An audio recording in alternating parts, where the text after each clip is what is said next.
Let's take a look. Let's just take a, oh yeah, and at some point, make sure to get your 10 points, just drop the quizzes. Actually, just hand them to me, I'll run them around. I'll run them. You don't have to, as long as your name's on it, no, it's totally cool. You're still work. No, the rest of it's just put the histogram on the board, so you're good there, Jade, as long as your group's up there. And I'll just grab these for you guys and put them in a pile. There we go. And the YouTube world has to listen to me talk as I walk around. That's why I'm going to fail this guy. Little joker. All right, good to go, good to go. Thank you, my friend. Put that in here. Real quick question. So that's all? That's a quiz. I mean, I know, but that's all or? You're messing my mojo. We're talking about bell curves right now. We're talking about these bell curves right here. That's my mojo, sit down. That's my mojo. See, it's gone already. Oh, gotta get okay, there it is. No work to be shown. No work to be shown. So, what is surprising about these? Here's, take a look at the histograms. So there's the green group over there, then the blue group, yellow group. It's a little hard to see with the window, but that's red and orange. What is surprising about these compared to, well, what's surprising about them? Remember what the original distributions looked like for each of these. So let's just in case you've forgotten, let's fire them up again. Let's fire them up again. Okay. Go. Do this. Okay. Here are the original distributions. Now nobody had that. That's the blue distribution. That's the population distribution. Take a look at the blue sampling distribution. What are you thinking, Jada?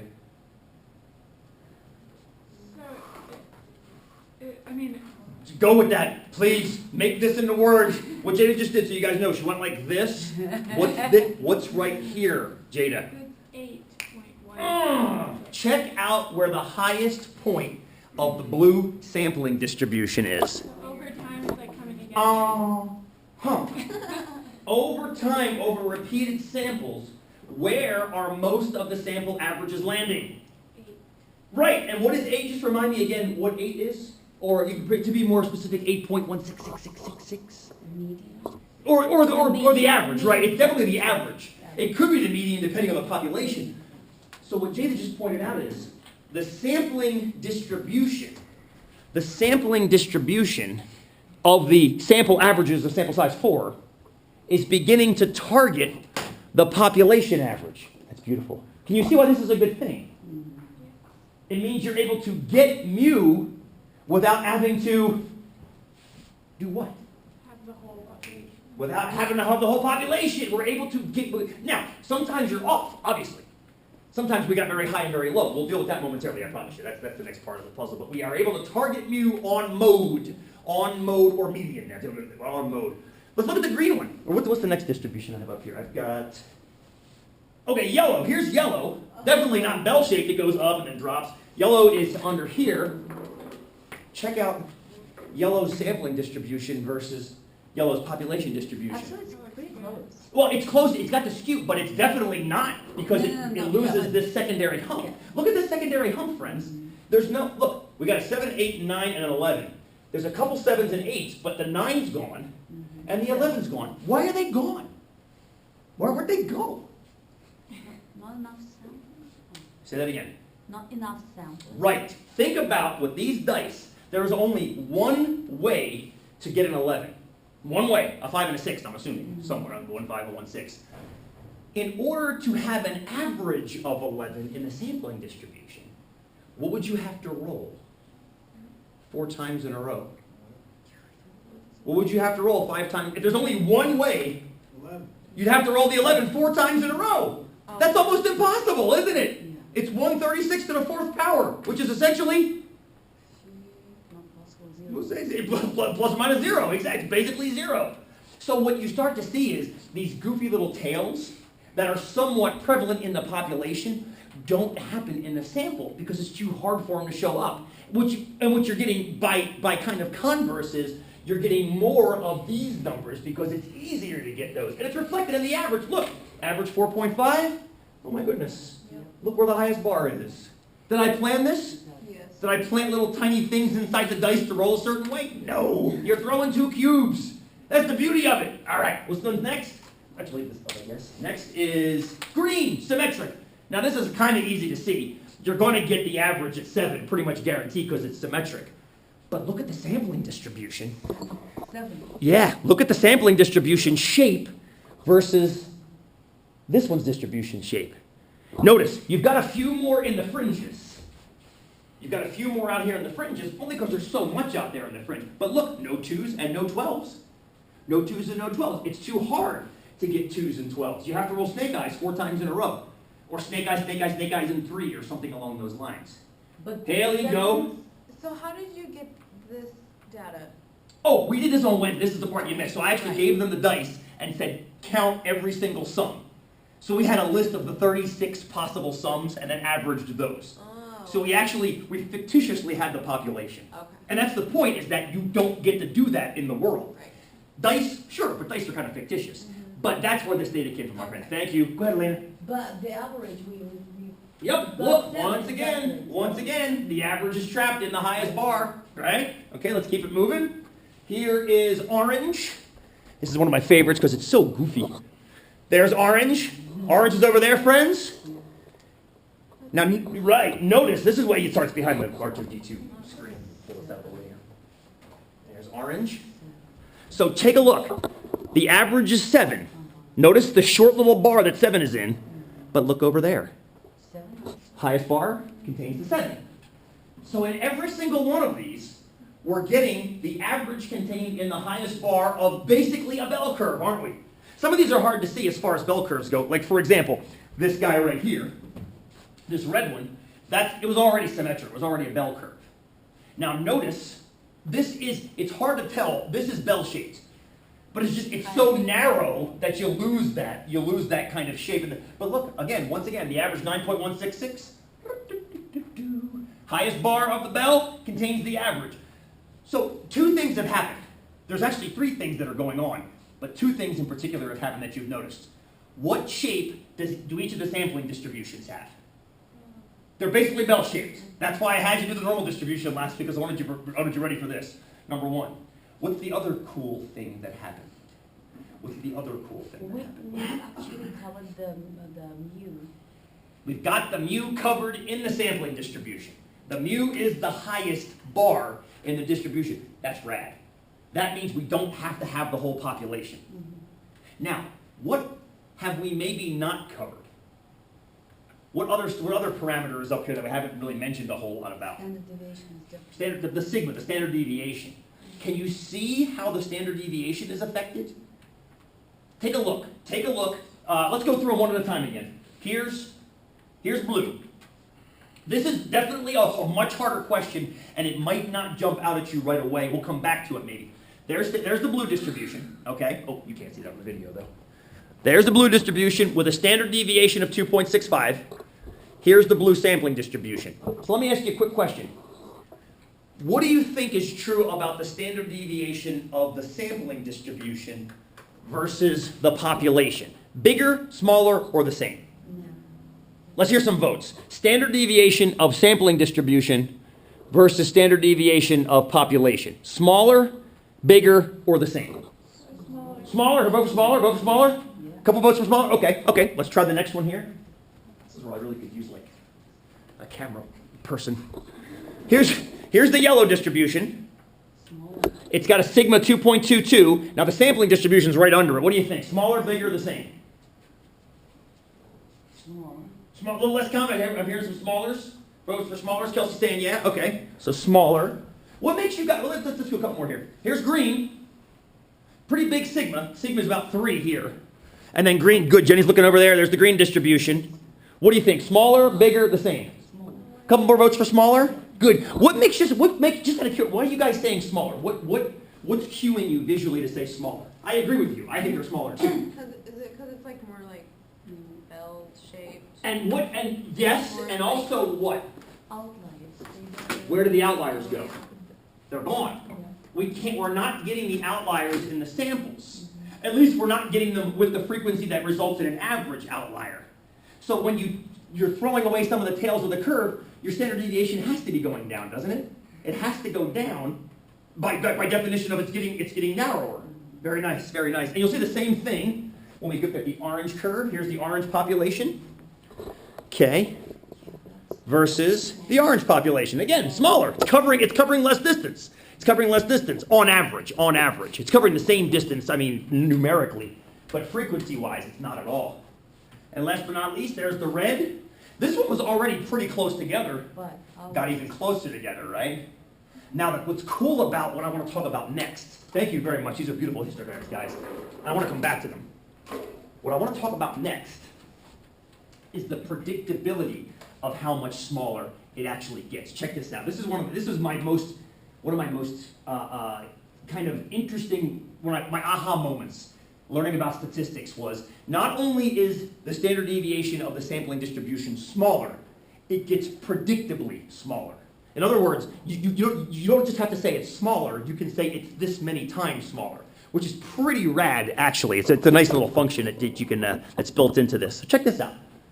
Here are the blue dice.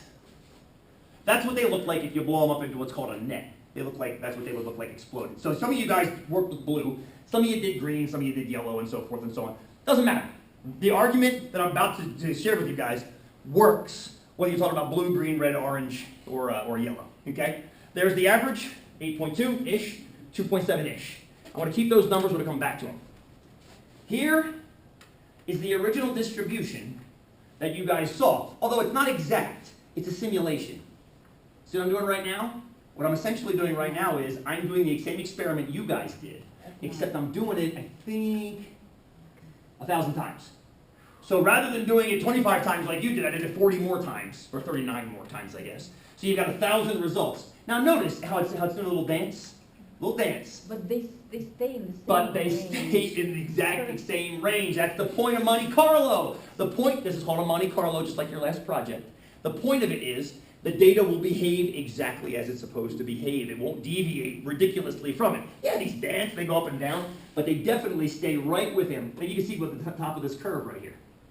Right? It has to. It has to. It's going to behave the way it behaves. Yay. Now, here is the literal experiment you guys just did. Same exact experiment, same exact results. But now, rather than taking them one at a time, I took them four at a time and averaged them, and I'm graphing the averages. So this is essentially the same thing as that graph right there, except with 1,000 instead of 50. Watch. Once again, where is mu most often? Where is mu most, remember mu is 8.1666666. Where is he most often? Yeah, 8. In the highest bar. Not always, right? Not always, hang on. Not always. Most of the time, though. Definitely, most of the time. Of course, now I can't find one. Hang on. Oh, that last one was almost perfect. I shouldn't have hit go. Come on. There you go. Oh, okay. But that proves the point, right? That proves the point that most often you hit. Now, look what's also going on, friends. We didn't get any 2s and 3s down there, but notice how we've got some outlier data over here. I actually made these twice as wide, too. I got 2 to 2.5, 2.5 to 3. I broke it down even more than you guys did. And so you definitely have some outliers. And if you look out there as I hold down F9, every once in a blue moon, you'll see a little boop, boop, boop. Oh, there it was. Did you see it? Right there? Yeah. Every once in a blue moon, you are going to roll four 2s in a row. It just doesn't happen very often. Outliers. Now check this out. What if, instead of having you guys roll the dice 4 times an average, I had you roll the dice 9 times an average? First of all, there'd be a mutiny, and you'd all leave. Because that's a lot of work. That's a lot of work. But with Excel, it's a piece of cake. I just make 9 columns and average 9 numbers instead of 4. Take a look at this bell curve, and again, please notice how it's changing. Where is the average on average now? Once again, well, it's not quite the highest bar this time, but it's again at the highest bar. So he's very great between the 8 and the 8.5. Let me ask a question too. Another question for you guys. What shape is that curve right there? Bell shaped. How does it compare to the last bell shape that we had? It's just more narrow. It's narrower, okay? Did you catch this too? And you may not know, I've noticed this. I changed the axis to frequency to probability instead of frequency. All that means is I took the frequencies and divided them by 1,000 to get a percentage. So what it means is, this means that roughly 15% of the time, we're rolling in this bar. Is that fair? Watch the probability column when we switch over to n equals 9. Where are the highest bars now? 21. Now, they got higher. Yeah. Does that make sense with what Jada said about the curves getting narrower? Does it make sense that they have to get higher? Because Yes. you're rolling it more, right? Actually, we're rolling it 1,000 times. We're still doing 1,000 samples. So there are still 1,000 samples represented in the graph, Haley. So what's the 9 then? The 9 is how many times I rolled it in the samples. That's Now, what I meant. what you're saying is correct, but it doesn't answer why the curve's getting taller. Oh, okay. It does answer, it's the motivation for why it's getting taller, but it's not the physical reason as to why. Does that make sense? Yeah. Hold that thought for like 4.2 minutes. Okay. Jada, Like it's all out here and more out here, and then you push it in. what percent of the curve, if you shade the whole curve in, which percent do you shade? 100, right? So if you take a curve and shove it this way, you can't lose percentage. Where's the rest of it have to go to make room for it? Top. The top. Yeah. So by losing the tails, the tail area has to go somewhere else, and it's going to go up higher. Very nice. Now, Haley's answering why that happens, and we're going to get to that soon as we go through more. But before that, I wanted to torch you guys with the 16 sample. So this is doing it 16 times. You can see it back there. There's 16 dice, or 16 rolls, and then averaged together. Look at this. Once again, the highest bar, and then here you just... Did you notice, friends, we are no longer getting these goofy results out here? Because you can't. Essentially, you can't, can you? Right? In order to get a roll out here, you'd have to roll 16 times in a row. It's not gonna, even with fair dice, that's not gonna happen, let alone with unfair dice. Is that fair? See what I'm getting at there, friends? Okay? Now, I asked this question earlier to you guys. I'm gonna ask it again now. S is the sample standard deviation of that curve right there. Sigma is the population standard deviation, which we knew was 2.65. Which is bigger, the standard deviation of this or 2.65? Is sigma bigger or is S bigger? Or let me ask it the way I asked it earlier. Is the standard deviation of this curve bigger, less, or equal to the standard deviation of the population? Think it's the same? Let's approximate what the standard deviation is. 665, so... Let's approximate what the standard deviation is in this population. Let's go to 2 standard deviations of this curve. You ready for this? I'm going to start in the middle. You guys tell me when to stop when you think I've trapped 2 standard deviations. Ish? I heard a stop. Yeah. About here? I like that vote, because what have we roughly trapped if we go out this far? Oh, more than that, I think. Haven't we got about 95% of it if we go out this far? Yes. Wouldn't that be about 95? Wouldn't that be 2 standard deviations? Yes? Yes, ish. So that's going from 7 to 9.5. 7 and 9.5 is what? That's 2.5, correct? 2.5. Well, that's almost equal to 2.65, except for the fact that how many is that in the sample? Remember, if you go out 2 standard deviations, haven't you added and subtracted S a couple times? Yeah. Haven't you added and subtracted it? How many times? 2 standard deviations, but you have to actually take that number S and do X bar plus or minus, that's 2, and then plus or minus again, that's 4. So if we have to go 4 S's to cover the same distance 1 sigma goes, clearly sigma's bigger. S got smaller, didn't it? Hold that thought, friends. Hold that thought. Let's go to 25. Holy 25. And then while we're at it, how about 100? That's a sample of, this is rolling dice 100 times, averaging the 100 and then doing that 999 more times. Would I ever ask you to do this? No, I'm not out of my mind. You guys would kill me. But look at the curve.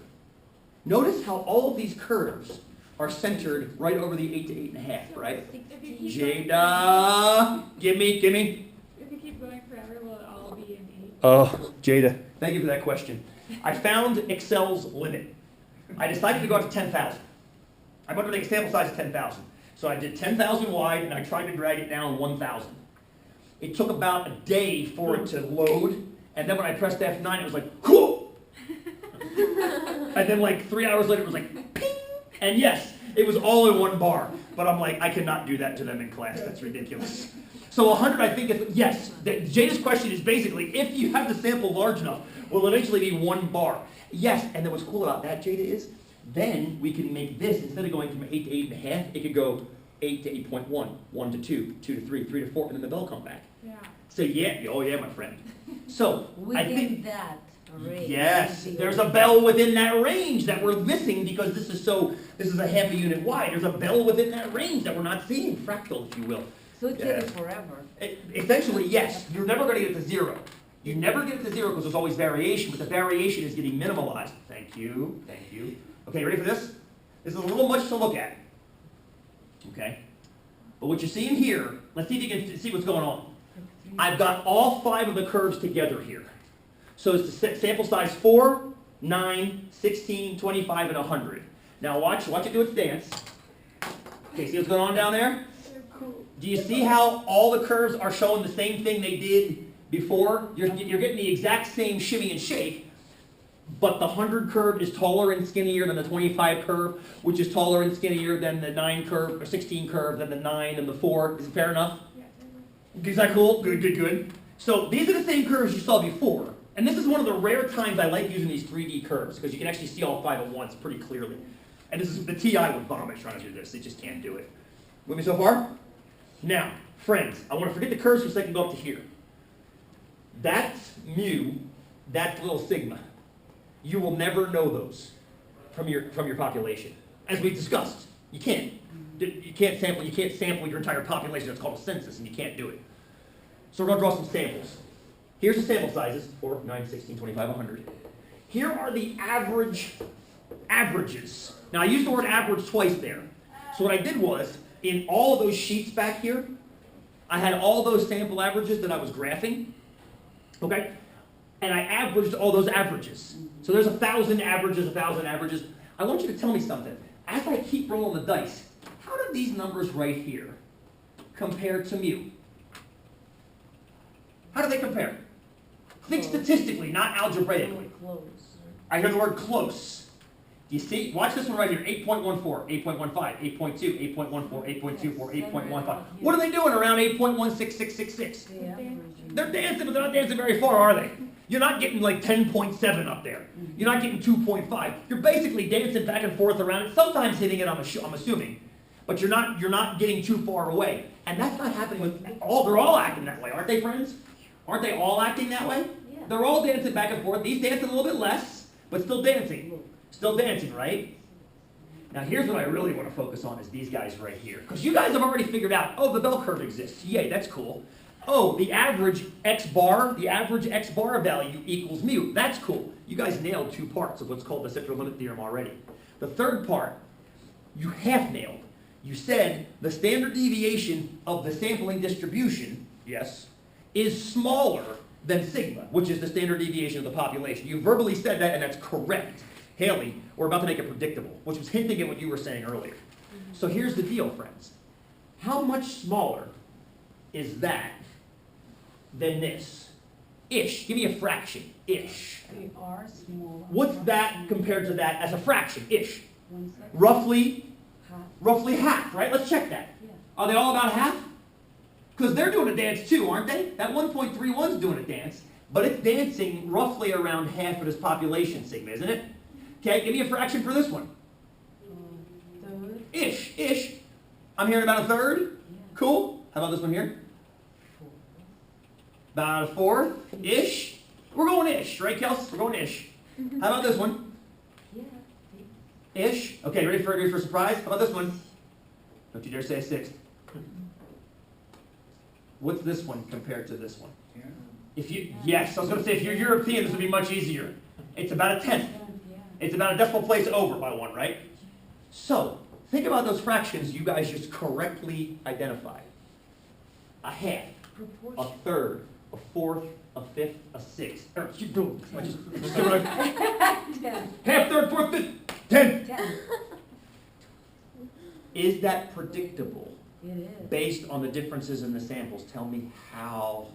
How is it predictable? For example, when I said I was going to try to do a 10,000 sample size down here, what would this have been? A 1? Say that again.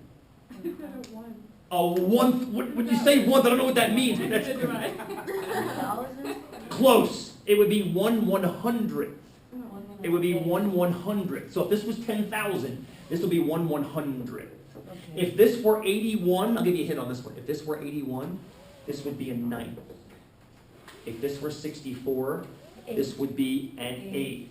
Okay. If this were, I think I'm running out of perfect. Okay, I see. If this were 49, there we go. This would be a Seven. 7.